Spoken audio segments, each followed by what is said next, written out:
E aí pessoal, meu nome é Gabi, eu sou um dos membros do Drama em Crise e um dos organizadores do segundo festival Curta Crise, de curtas independentes. E nessa série de vídeo, eu e os outros organizadores do festival, a gente vai dar dando umas dicas para vocês que querem se aventurar nesse mundo do audiovisual, mas que talvez estejam um pouco perdidos. Eu especificamente vou falar sobre direção e roteiro, que são duas coisas que nesse universo dos curtas independentes andam bem juntas uma da outra. O primeiro tópico que eu quero falar com vocês é sobre a escolha do material. O que eu quero dizer por escolha do material é o que você vai usar de base para fazer seu curto. Seja uma história que já existe, que você vai adaptar, sejam as referências para uma história original. Nada na arte é 100% original, a gente parte de alguma coisa, a gente usa nossas referências. O roteiro ele pode vir de literalmente qualquer lugar, de coisas que você vê na rua, de experiências próprias, numa história que já existe, que você tem vontade de adaptar para o formato de curta. Os roteiros podem vir de qualquer lugar, assim. As ideias vêm das nossas experiências pessoais, do que observamos por aí, ou de outras histórias que a gente já conhece, de filmes que já existem, de livros, contos e outras referências que a gente agrupa. Porém a gente precisa se perguntar, por que essa história?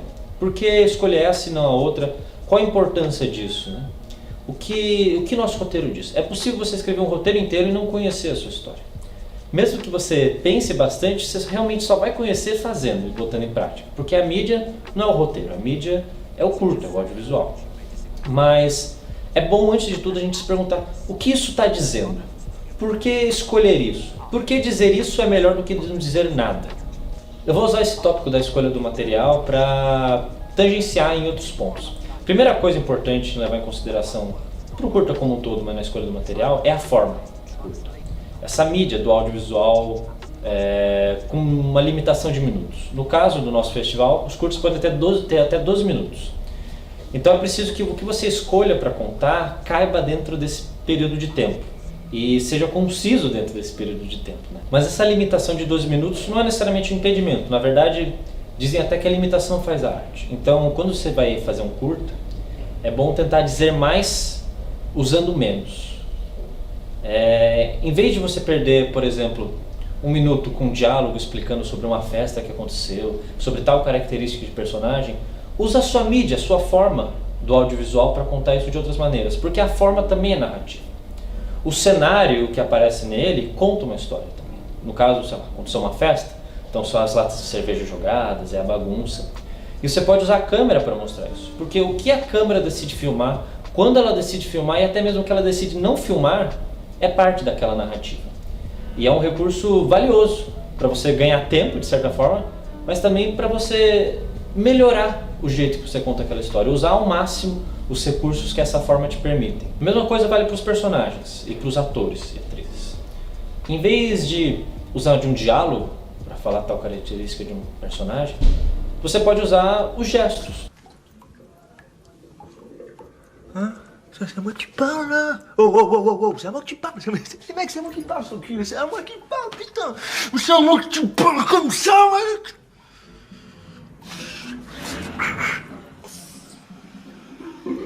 Claro que isso requer um trabalho a mais de quem for atuar e de quem for dirigir, de estar em coordenação e realmente conseguir passar a ideia por trás e as contradições por trás daquela personagem, usando menos do descritivo, mais do gesto, da mímica, da expressão corporal, etc.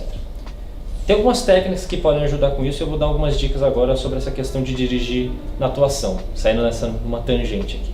Uma dica legal para quem não tem experiência com atuação nem com direção de atuação é tentar fugir um pouco do genérico, do medíocre.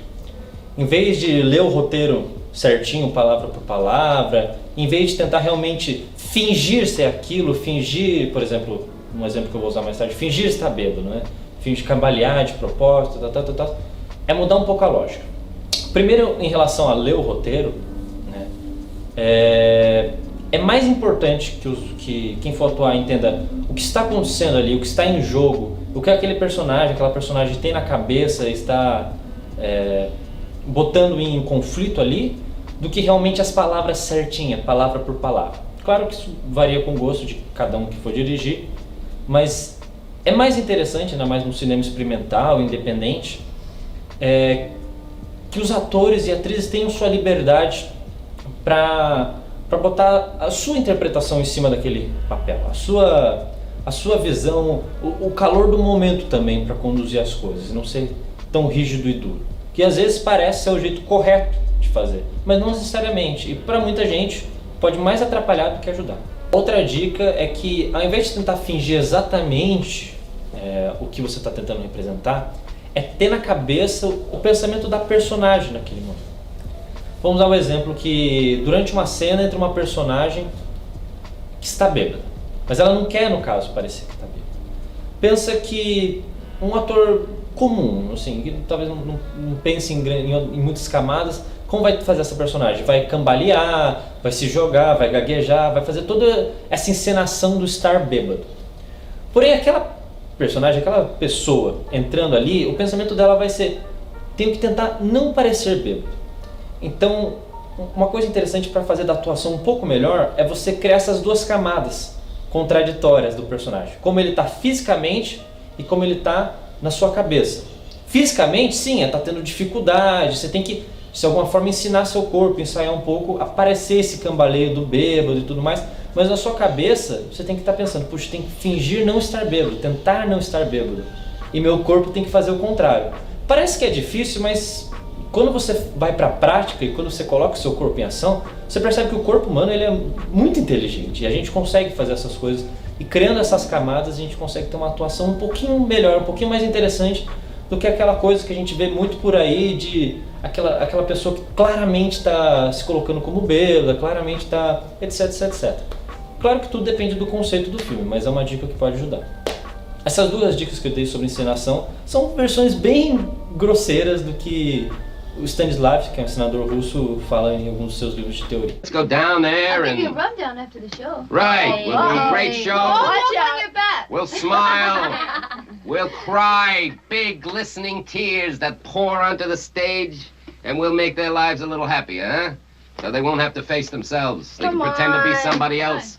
Be happy, be joyous. Come on, you, maestro. No cinema de indústria, os efeitos são a solução mais fácil para muitos problemas. Eles têm altos efeitos especiais, tem toda essa questão de computação especializada, mas para o cinema independente a gente geralmente não tem esse recurso. E para falar a verdade, nem é tão interessante esse recurso, porque é muito, muito, muito difícil a gente, nossas questões financeiras e tecnológicas aqui, competir, ainda mais no Brasil, competir com a grande indústria hollywoodiana. E eu pergunto a vocês, porque, por exemplo, um filme de super-herói, claro, faz muito sucesso, muita gente gosta, e tem muitos efeitos, mas é aquela mesma história, contada sem aqueles efeitos. Será que é tão interessante? Talvez não seja tanto. Talvez tenha coisas diferentes e mais ousadas para se contar, e que o cinema independente nos permite. Isso é uma coisa que eu vou falar um pouquinho mais depois, mas aqui a gente não está fazendo cinema de indústria, a gente não precisa seguir essas regras. Então, para quê? Para que seguir? Então é importante saber o que não mostrar, o que não usar, como burlar os recursos, como improvisar, como criar outros jeitos narrativos de chegar no que você precisa. Isso pode vir inclusive na questão da atuação também. Um método mais brechiano de fazer é que os personagens eles não precisam ser sempre personagens. Eles podem conversar com o público e até mesmo no que às vezes as pessoas chamam de quebra de quarta parede, mas que é uma coisa que talvez não faça tanto sentido teoricamente, né? Mas, por exemplo, no Terra em Trânsito do Glauber Rocha, tem uma cena em que um personagem, para morrer, ele explicitamente conta para a câmera o porquê ele se matou enquanto ele faz o gesto de uma arma. Eu não posso fazer nada diante dos dias de trevas que virão. Foi por isto que eu desisti. Foi por isto que eu morri. É uma cena simbólica, não é uma cena realista, mas o cinema experimental independente nos permite esses recursos.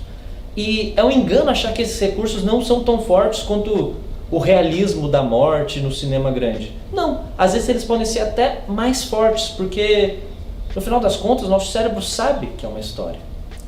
E às vezes, quando a gente acha outros caminhos de contar essa história, se não óbvio, a gente pode chegar levar a percepção de coisas que talvez no realismo do óbvio não cheguem até nós. Fique só no efeito e não chegue numa camada mais profunda.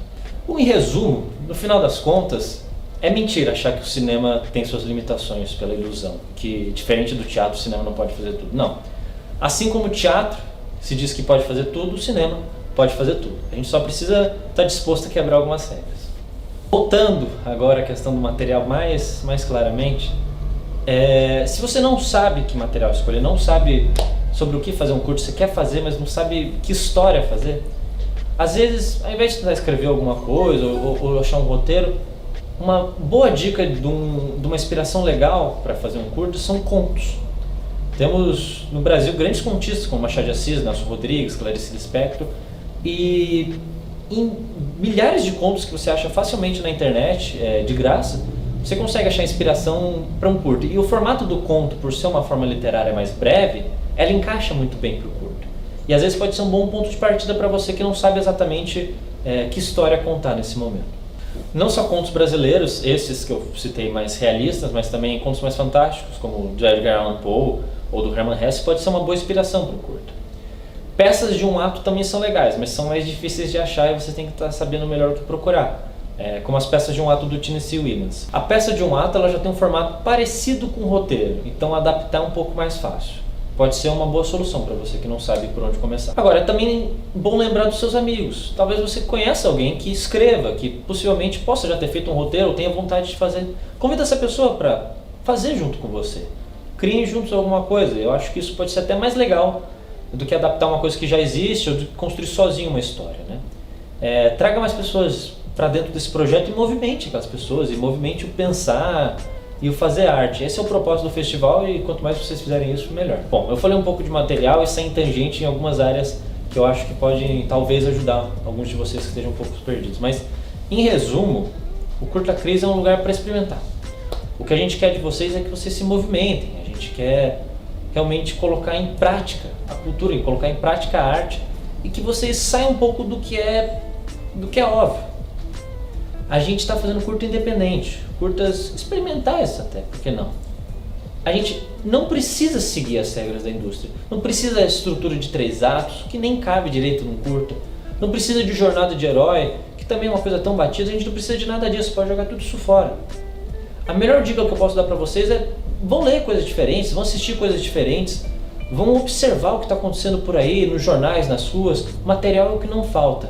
A gente tem que pegar isso e colocar em prática. E se às vezes parece difícil, muitas vezes é porque a gente está tão acostumado a ter tantas regrinhas e tantas questões, só que no contexto do curto independente a gente não precisa.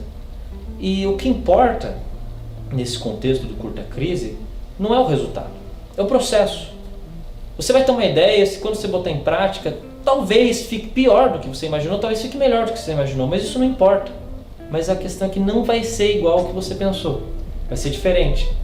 O que importa não é se as pessoas vão gostar, de forma nenhuma, mas se você conseguir, ainda por cima, provocar um pouquinho, mostrar que dá para fazer cinema diferente, dá para fazer outras coisas, isso sim, eu acho que é a melhor coisa que vocês podem conseguir fazer nesse ambiente do curta independente.